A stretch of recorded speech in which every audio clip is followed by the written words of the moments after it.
Assalamualaikum warahmatullahi wabarakatuh. Halo semuanya, perkenalkan nama saya Nur Amalia Nisa Hidayah. Bersama rekan saya Wa'ada Afianur.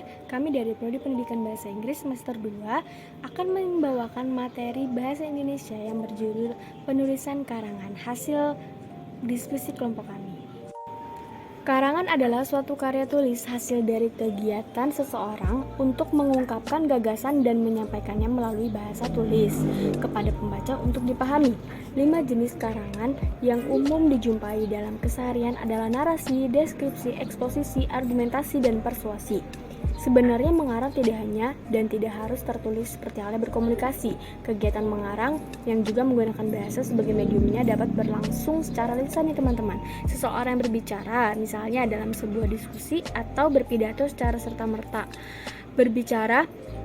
Pada saat berbicara, sang pembicara itu sebetulnya bekerja keras mengorganisasikan isi pembicaraannya agar teratur, terarah, terfokus sambil memikirkan susunan kata, pilihan kata, struktur kalimat, bahkan cara penyajiannya itu bagaimana. Misalnya penyajian dalam deduktif ataupun induktif, klimaks ataupun anti klimaks yang dinamakan karangan lisan. Sedangkan tujuan mengarang tersebut yaitu adalah tujuan utama menulis atau mengarang adalah sebagai sarana komunikasi tidak langsung. Tujuan menulis banyak sekali ragamnya. Tujuan menulis secara umum adalah memberikan arahan, menjelaskan sesuatu, menceritakan kejadian, meringkaskan, dan meyakinkan atau menurut Syafi'i, tujuan penulisan dapat diklasifikasikan sebagai berikut. Yang pertama yaitu mengubah keyakinan pembaca, di mana pembaca dapat mengubah keyakinannya setelah membaca karangan tersebut.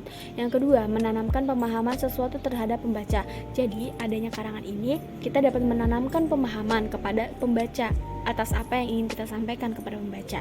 Yang ketiga, merangsang proses berpikir, di mana dengan adanya penulisan karangan tersebut dapat merangsang proses berpikir dari pembaca tersebut. Yang keempat, menyenangkan atau menghibur ya pastinya. Yang kelima, memberitahu pembaca tentang isi dari karangan tersebut. Dan yang keenam, memotivasi pembaca dengan adanya pesan yang ingin disampaikan ya oleh penulis karangan tersebut. Nah, lanjut ada penggolongan karangan menurut bobot isinya. Apa sih? Nah, yang pertama ada karangan ilmiah, semi ilmiah, dan non ilmiah. Karangan ilmiah yaitu karangan hasil karya yang diperoleh dari kegiatan menulis dengan menerapkan konvensi ilmiah, di mana penulisan karya ilmiah itu menggunakan logika berpikir dan gaya bahasa yang sistematis. Tiap jenis karya ilmiah memiliki gaya penulisan yang berbeda. Contohnya, karangan tergolong sebagai karangan ilmiah antara lain makalah, tesis, disertasi, dan lain sebagainya. Lanjut, ada karangan semi ilmiah. Sendiri adalah karangan yang ditulis secara formal dan menyajikan fakta umum serta tidak tertulis dengan metode ilmiah apapun layaknya karangan ilmiah. Karangan semi ilmiah itu antara lain ada artikel, berita, editorial, feature, laporan, opini, tip, dan lain sebagainya. Selanjutnya ada karya tulis non ilmiah, yaitu sebagai karangan yang ditujukan kepada masyarakat umum yang berisi tentang pengetahuan, cerita, rekaan, atau apa saja dengan teknik penyajian yang sederhana terkait hal-hal dalam kehidupan sehari-hari. Karangan non ilmiah itu seperti teks anekdot, cerpen, dongeng, hikayat, naskah, drama, novel, puisi, dan lain sebagainya. Selanjutnya yang kedua ada ciri karangan ilmiah dan semi ilmiah. Ada 3 nih karangan ilmiah. Yang pertama, karangan ilmiah harus merupakan pembahasan suatu hasil penelitian atau faktual objektif. Faktual objektif itu berarti faktanya sesuai dengan objek yang diteliti. Objektif juga menyandang pengertian adanya sikap jujur dan tidak memihak, serta memakai ukuran umum dalam menilai sesuatu, bukan ukuran yang subjektif nih, selera perseorangan. Objektif tersebutlah yang membuat kebenaran inilah berlaku umum dan universal. Dengan kata lain, kebenaran ilmiah harus dapat dibuktikan melalui eksperimen bahwa dengan kondisi dan metode yang sama dapat dihasilkan kesimpulan yang sama pula. Sedangkan yang kedua, tulisan ilmiah itu bersifat metodis dan sistematis. Artinya, dalam pembahasan masalah digunakan metode atau cara tertentu dengan langkah-langkah yang teratur atau sistematis dan terkontrol melalui proses pengidentifikasian masalah dan penentuan strateginya. Selanjutnya yang ketiga, yaitu dalam pembahasan tulisan ilmiah itu menggunakan apa ragam bahasa ilmiah. Bahasa ilmiah harus baku dan formal. Selain itu, bahasa ilmiah bersifat lugas agar tidak menimbulkan penafsiran dan makna ganda atau ambigu. Ciri lain bahasa ilmiah adalah menggunakan istilah spesifik yang berlaku khusus dalam disiplin ilmu masing-masing. Penulis ilmiah harus menggunakan bahasa yang baik dan benar. Sebuah kalimat yang tidak bisa diidentifikasikan mana yang merupakan subjek dan mana yang merupakan predikat, serta hubungan apa yang terkait dalam subjek dan predikat kemungkinan besar akan merupakan informasi yang tidak jelas.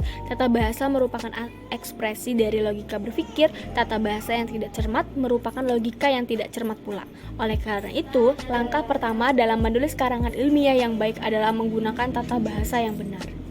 Nah, jadi tata bahasa yang benar itu menentukan nih seberapa cermat sih si penulis ini dalam menyampaikan karangannya. Selanjutnya ada juga ahli yang mengatakan bahwa bahasa adalah medium terpenting di dalam karangan. Diingatkan, apabila bahasa yang dipakai kurang cermat, karangan bukan saja sukar dipahami, tetapi juga mudah menimbulkan salah pengertian. Bahasa karangan yang kacau menggambarkan kekacauan pikiran pengarangnya. Tambahnya, pendapat dua pakar tersebut kiranya cukup ya membuat kita sadar akan perlunya menguasai keterampilan berbahasa tulis sebagai bekal mengarang. Sedangkan tata bentuk karangan ini mencakup 3 bagian nih teman-teman, yaitu yang pertama, halaman-halaman awal atau preliminaries yang meliputi judul, kata pengantar, aneka daftar, daftar isi, daftar tabel, bagan, lampiran, dan sebagainya. Yang kedua, isi utama yang meliputi pendahuluan, isi penutup. Dan yang ketiga, halaman-halaman akhir reference matter yang meliputi daftar pustaka, lampiran, biodata penulis, dan lain-lain. Sedangkan untuk menyajikan topiknya, seorang penulis akan menggunakan cara atau teknik tertentu yang disesuaikan dengan pokok bahasan dan tujuan yang hendak dicapainya. Dengan kata lain, terdapat beberapa jenis karangan berdasarkan cara penyajian dan tujuan penulis. Jika seseorang hendak menyampaikan sesuatu karangan, informasi berupa berita, misalnya ia akan menggunakan bentuk karangan tertentu, dan bentuk itu akan berbeda jika ia hendak menyampaikan sesuatu himbauan yang bersifat menggugah perasaan atau emosi. Selanjutnya ada penggolongan karangan menurut cara penyajiannya dan tujuan penulisannya. Berdasarkan cara penyajiannya dan tujuan penyampaiannya, karangan dapat dibedakan atas 6 jenis, yaitu pertama, karangan deskriptif atau pelukisan. Yang kedua ada persuasi atau pengajakan, jadi karangannya bersifat mengajak ya teman-teman. Selanjutnya argumentasi, di mana karangan itu bersifat pembahasan atau membahas sesuatu. Nah, eksposisi tersebut itu pemaparan, jadi karangan itu berisi berbagai adanya pemaparan dari materi yang disampaikan. Selanjutnya ada narasi, yaitu pengisahan, biasanya ini ada di dongeng dan lain sebagainya. Dan juga ada campuran atau kombinasi, di mana semua itu dijadikan satu dari deskripsi, persuasi, argumentasi, eksposisi, narasi, dan lain-lain itu digabung dalam campuran atau kombinasi. Nah, di sini ada beberapa contoh nih dari karangan-karangan tadi. Yang pertama ada karangan murni yang dapat berdiri sendiri sebagai karangan yang lengkap, adalah narasi, eksposisi, dan persuasi. Jadi karangannya itu murni ya, yang karangan yang lengkap, murni, berdiri sendiri.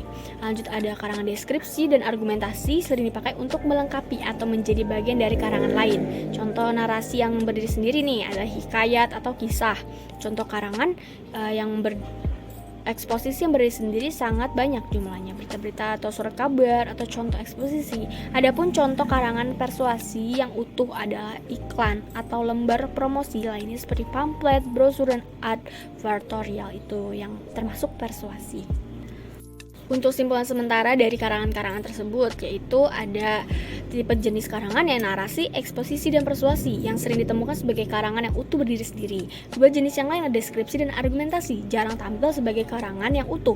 Kedua bentuk ini sering merupakan bagian dari karangan lain. Karangan ilmiah pada umumnya berbentuk argumentasi dengan bantuan deskripsi sebagai pendukungnya. Oke teman-teman, dari materi yang saya sampaikan tadi dapat ditarik kesimpulan bahwa setelah dibahas dalam bab sebelumnya, akhirnya penulis dapat menarik kesimpulan bahwa karangan adalah suatu karya tulis hasil dari kegiatan seseorang untuk mengungkapkan gagasan dan menyampaikannya melalui bahasa tulis kepada pembaca untuk dipahami. 5 jenis karangan yang umum dijumpai dalam keseharian adalah narasi, deskripsi, eksposisi, argumentasi, dan persuasi. Jadi, kita jika ingin membuat suatu karangan yang sistematis, logis, jelas, terstruktur, dan teratur, maka sebelum pembuatan karangan itu harus terlebih dahulu kita membuat sebuah kerangka karangan agar pada karangan tersebut menjadi terarah dan tidak teratur dan tidak keluar dari topik dan tema yang dituju. Begitu teman-teman. Untuk contoh-contoh akan saya berikan di grup pembahasan. Terima kasih. Salam sejahtera. Assalamualaikum warahmatullahi wabarakatuh.